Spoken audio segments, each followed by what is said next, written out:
बहनों को 3,000 रुपया जैसे ही सरकार बनेगी मैं दूंगा। अब भैया तो चले गए, अब बहनों के भैया हो आप। 3,000 जब तक नहीं मिले विपक्ष को, कांग्रेस को सड़क पर रहना चाहिए कि नहीं रहना चाहिए?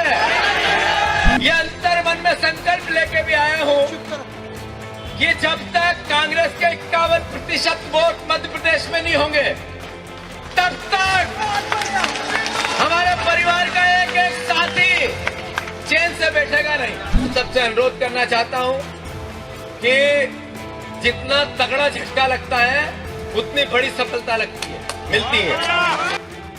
जो वचन पत्र भारतीय जनता पार्टी ने दिया, अब हमारे हाथों में ये बीजेपी का वचन पत्र होना चाहिए। ये बीजेपी के वचन पत्र में इन्होंने 3,000 हमारी बहनों को देने का कहा था या नहीं कहा था? आदरणीय शिवराज जी भैया ने बहनों को 3,000 रुपया जैसे ही सरकार बनेगी मैं दूंगा। अब भैया तो चले गए, अब बहनों के भैया हो आप। 3,000 जब तक नहीं मिले विपक्ष को, कांग्रेस को सड़क पर रहना चाहिए कि नहीं रहना चाहिए?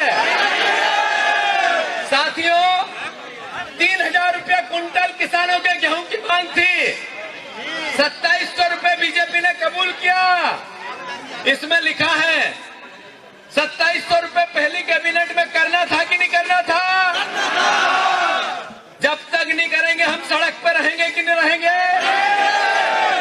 3100 रुपये धान का दाम, हर घर को रोजगार, 2 लाख नौकरियां, 450 रुपए का सिलेंडर, ये सब शिवराज जी चिल्ला चिल्ला कर कहते थे कि नहीं कहते थे?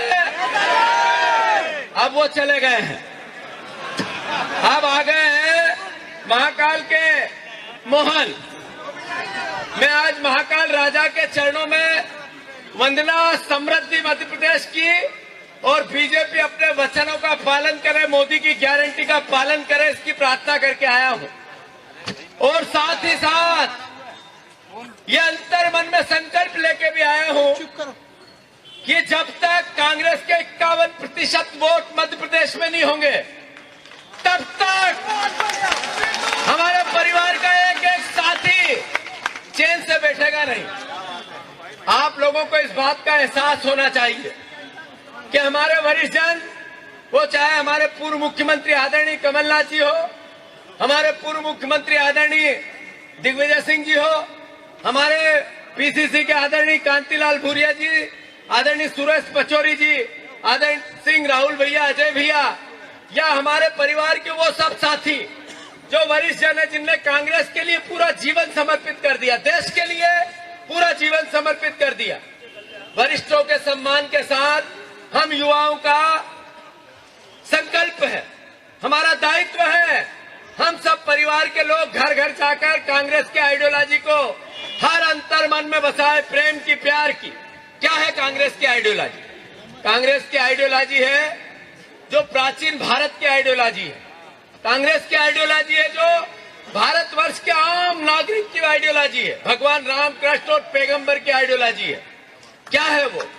उसमें इंसानियत की रक्षा की बात होती है, वसुदेव कुटुंब की बात होती है, प्राणी मात्र का, भगवान का प्राणी मात्र का की रक्षा की बात होती है, सुरक्षा की बात होती है, प्रेम की, प्यार की, मोहब्बत, सबको एक दूसरे के लिए कुछ न कुछ त्याग करने की भावना ही भारत की भावना है। और यही आइडियोलॉजी सर्वधर्म समभाव की कांग्रेस पार्टी की है।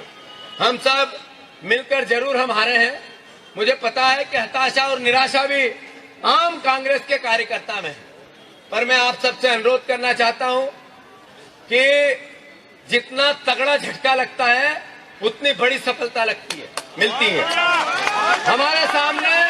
हमारे सामने चुनौती है लोकसभा के चुनाव की, हमारे सामने चुनौती है भारतीय जनता पार्टी का जो 25 साल का कुशासन था, उसके बाद भी वो 15-18 साल का कुशासन था, उसके बाद भी वो जीत गई, इससे जनता को आभास कराने का। मैं आपसे अनुरोध करना चाहता हूं, किसी प्रकार से डरने की और निराश होने की आवश्यकता नहीं है। लोकतंत्र में जीत और हार हो सकती है, पर सत्ता और विपक्ष भी होता है। विपक्ष में रहकर हम सेवा कैसे करें, इस भावना को अंतर मन में ये एहसास हमें होना चाहिए कि हम प्रदेश की समृद्धि के लिए सकारात्मक विपक्ष चाहते हैं। आज भारतीय जनता पार्टी के नेताओं का 2 दिन पहले फोन आया कि नरेंद्र तोमर जी विधानसभा के अध्यक्ष बनने वाले हैं, तो क्यों नहीं उनको आप निर्विरोध कर दें। हमने पहल की, सकारात्मक विपक्ष की भूमिका हमारे नेता प्रतिपक्ष ने इस भावना को विधायकों की सहमति से पूर्ण की कि हाँ निर्विरोध करते हैं। मैं मानता हूं ये हमारा पहला कदम है सकारात्मक विपक्ष का। आशा करते हैं आज पंडित जवाहरलाल नेहरू की तस्वीर मध्य प्रदेश की विधानसभा से हटाई गई और बाबा साहब अम्बेडकर की तस्वीर लगाई गई। बाबा साहब अम्बेडकर की तस्वीर लगाई, इसका हम स्वागत करते हैं। पर एक था जिनमें आजादी के नायक आदरणीय महात्मा गांधी जिनकी तस्वीर लगी थी, एक थे बाबा साहब अम्बेडकर जो संविधान के निर्माण करने में सबसे बड़े प्रेरणा थे, और एक थे जिन्होंने भारत का निर्माण किया, भारत की आजादी के लिए कई सालों तक जेल में गए। अगर तीनों तस्वीर लगती तो क्या भारतीय जनता पार्टी को हो जाता। आप अटल बिहारी वाजपेयी की उस भावना को, जिन्होंने संसद में नेहरू जी की तस्वीर न देखकर अपनी बात पूरे देश के सामने रखी और फिर नेहरू जी की तस्वीर लगाई, क्या आज की भारतीय जनता पार्टी नफरत से इतनी भर गई है कि अटल बिहारी वाजपेयी को उस भावना की भी कद्र नहीं करती। मैं मानता हूं इसकी पूरे प्रदेश ने, पूरे देश ने निंदा करनी चाहिए कि पंडित जवाहरलाल नेहरू की इनने तस्वीर लगाई। पर हम स्वागत करते हैं बाबा साहब अम्बेडकर की, इन्होंने तस्वीर वहां पर लगाई। मैं मानता हूं हम सब परिवार के लोग इनकी नफरत और घृणा की राजनीति के खिलाफ खड़े हों।